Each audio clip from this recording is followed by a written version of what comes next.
Pemirsa, tahukah Anda Indonesia memiliki 6 istana presiden yang tersebar di Pulau Jawa dan Bali? Antara lain Istana Merdeka di Jakarta, Istana Bogor, Istana Cipanas, dan Istana Tampak Siring di Bali. Istana kepresidenan itu digunakan sebagai tempat resmi kediaman presiden, juga sebagai tempat presiden menggerakkan roda pemerintahan, atau menjadi tempat beristirahat tamu-tamu negara. Namun ternyata ada juga yang menyimpan cerita-cerita unik maupun kisah-kisah mistis. Lalu, seperti apa keanehan-keanehan yang terdapat di Istana Kepresidenan Republik Indonesia?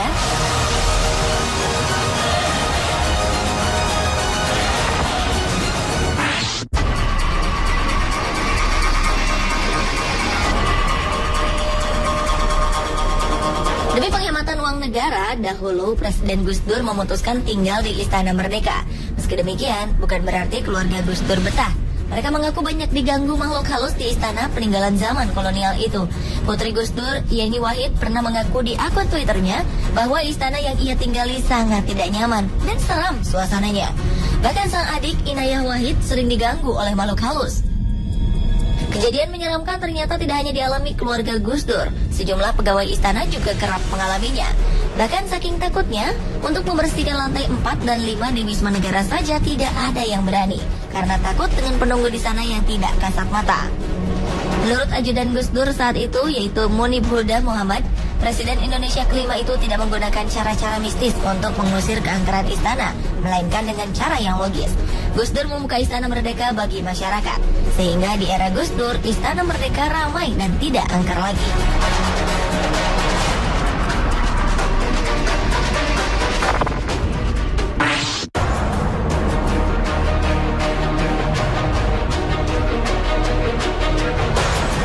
Istana Merdeka merupakan tempat resmi kediaman dan kantor Presiden Indonesia yang terletak satu kompleks dengan Istana Negara dan Bina Geraha, yaitu terletak di Jalan Merdeka Selatan, Jakarta. Istana dengan luas sekitar 2.400 meter persegi ini dibangun pada masa pemerintahan Gubernur Jenderal J.W. Van Lansberg pada 1873. Tercatat setelah Presiden pertama Indonesia, Soekarno, barulah Presiden keempat Abdurrahman Wahid alias Gus Dur yang memilih tinggal di istana.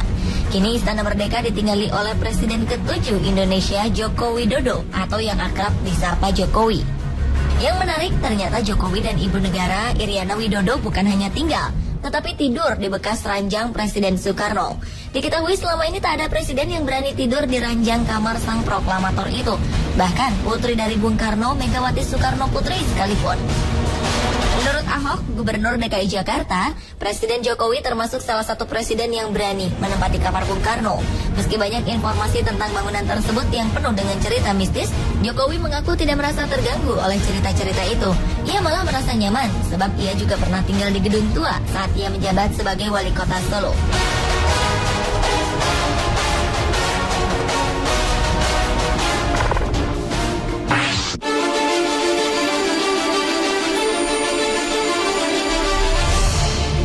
Sebagai pusat kegiatan pemerintahan negara, saat ini Istana Negara menjadi tempat penyelenggaraan acara-acara yang bersifat kenegaraan, antara lain pelantikan pejabat-pejabat tinggi negara hingga jamuan kenegaraan.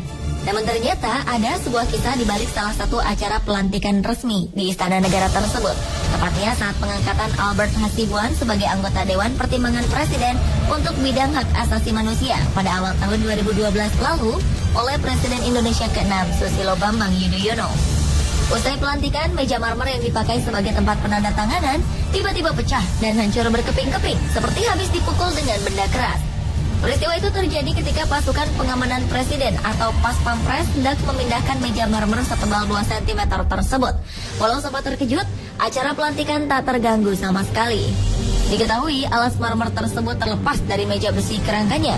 Namun ternyata ada juga yang mengaitkannya dengan hal-hal metafisika, yang konon pecahnya meja tersebut merupakan teguran dari si penunggu meja marmer bagi sang presiden kala itu.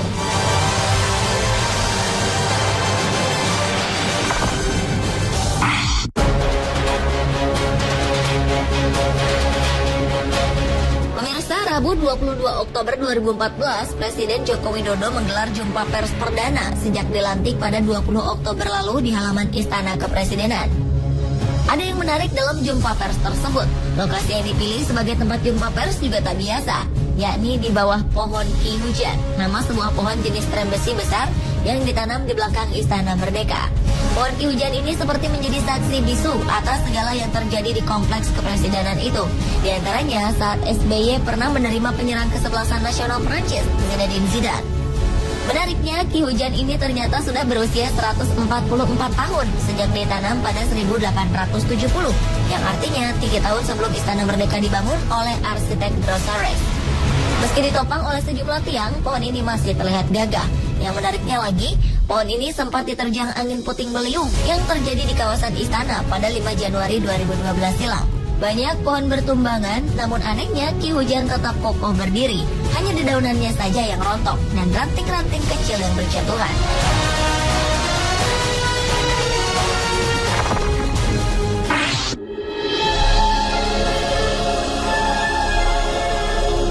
Istana Bogor merupakan salah satu dari 6 istana Presiden Republik Indonesia yang mempunyai keunikan tersendiri dikarenakan aspek historis, kebudayaan, dan faunanya. Namun di balik keunikan itu ternyata ada kisah misteri yang beredar di kalangan masyarakat tentang salah satu patung yang ada di istana yang dibangun pada tahun 1744 itu. Konon beredar kisah tentang seorang peserta pendataran yang berkunjung ke Istana Bogor dan melakukan hal usil ke salah satu patung perunggu berwujud wanita tanpa busana. Dengan sengaja ia meletakkan bulu-bulu wol, rontokan dari karpet di bagian terlarang tersebut. Esok hari ia terkejut karena bulu-bulu serupa ada di kantung celananya. Dan ketika makan, ia pun tersedak tanpa sebab, namun yang keluar dari tenggorokannya adalah bulu-bulu karpet tersebut. Kabarnya almarhumah mantan ibu negara, Hartini Soekarno pun sempat mengiyakan bahwa di Istana Bogor terdapat makhluk astral penunggunya. Konon, ia pernah melihat seorang tamu yang tak kasat mata saat memasuki ruangan presiden di istana tersebut.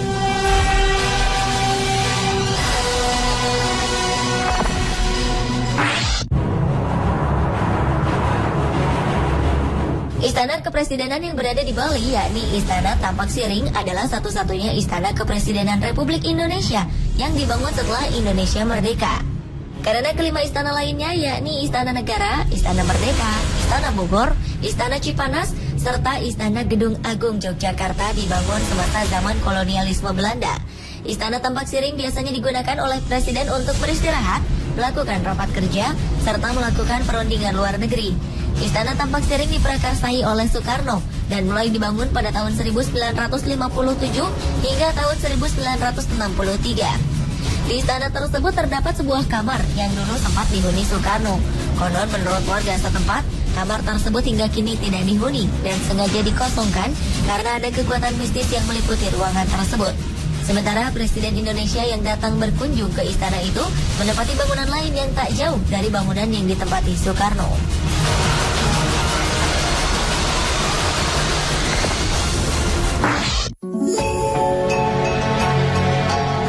Istana Gedung Agung merupakan salah satu dari 6 istana kepresidenan Republik Indonesia. Istana ini terletak di pusat kota Yogyakarta, tepatnya di ujung Jalan Malioboro. Gedung yang dibangun oleh seorang arsitek A. Payen ini pernah menjadi saksi sejarah ketika Bung Karno berkantor di sana saat Yogyakarta menjadi ibu kota baru Republik Indonesia. Karena merupakan bangunan tua, banyak rumor beredar mengenai kisah mistis di balik bangunan bergaya Eropa itu. Kabarnya di istana tersebut sempat terjadi gangguan-gangguan makhluk gaib. Maka dari itu seorang paranormal pernah dimintai tolong oleh Pas Pampres. Menurutnya, hal yang dianggap mengganggu tersebut berasal dari kekuatan kitab Stambul yang sering berpindah-pindah secara misterius di sekitar istana. Kabarnya di Istana Gedung Agung yang bernama Loji Kebon itu kerap terdengar suara prajurit baris berbaris, walau tak ada yang sedang melakukan baris berbaris.